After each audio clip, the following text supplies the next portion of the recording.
adding up to shattered debris records. 100,000 tons of debris. With restoration timelines continuing to be pushed back, some have nowhere else to turn. City leaders bracing for months of cleanup.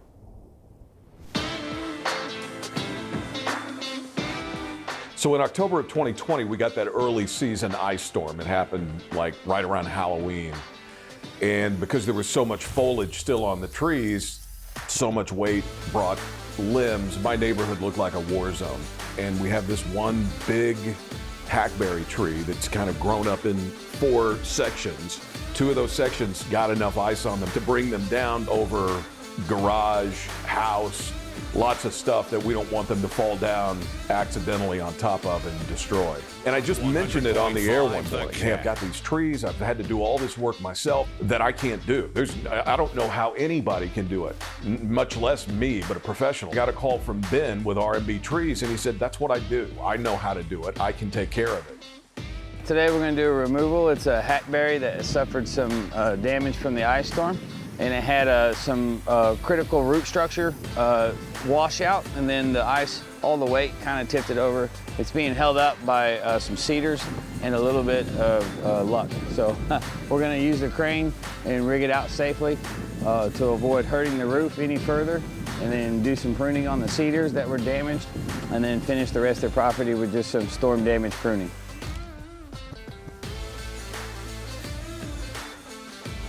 So through the relationship with Ben and getting to know him, and I mean, this is a big job, and he said, hey, you know, I listened to you guys. That's how I knew that you needed this job done. I've always been a fan, huge fan of KATT. Rick and Brad in the morning, always had the KATT on, and just big fan.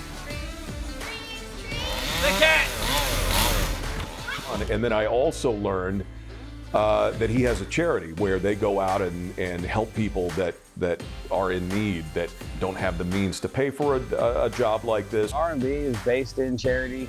We just have a charitable drive, and a lot of our work we do for nonprofits. We've helped out a lot of elderly and single moms, and just really expensive technical tree work that takes heavy equipment and technical expertise. We're going to start with the share and care relief and start doing it through donations. We're going to help out Oklahoma City Parks as our first project. We're going to do 2.5 miles of bike trails. We're going to bring in some climbing arborists and climb the forest and clean it up. And so we decided maybe we could take this job and turn it into a way that either we could raise awareness or maybe make a little money for the charity to fund these efforts that they have. And so we're going to weigh this tree while it's on the crane, and we're going to have a contest to guess how heavy the tree is, and we're going to give away $100 to the person that can guess closest to or on the exact weight of the trees that were taken out.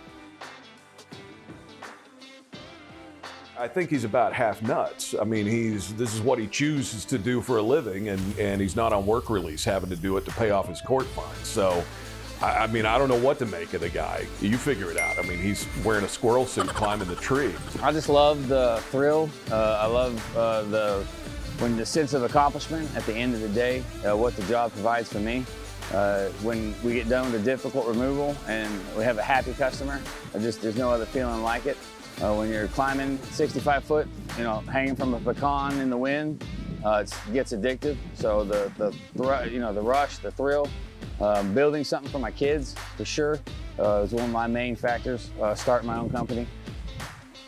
The one thing that's really difficult to find with people that you hire to come do work is people that will be there when they say they'll be there and do the work the way they say they will do it and charge you what they say they will charge and have everything work out in the end. So the biggest takeaway for me from this with Ben has been the guy's there when he says he's going to be there, and he does exactly what he says he's going to do. Ben's a good guy, and he's easy to deal with, and I feel really good about having formed this relationship basically out of nowhere. Thankfully, this team has come together, and it really is all about equipment and a right team. The guys really care about the trees. They care about each other. Could not do it without, I mean, all these people are very special in my heart. They see my vision of making sure the customer is always happy, and it's just do what you say and do what you promise and do it at a good price, and it's fairly simple.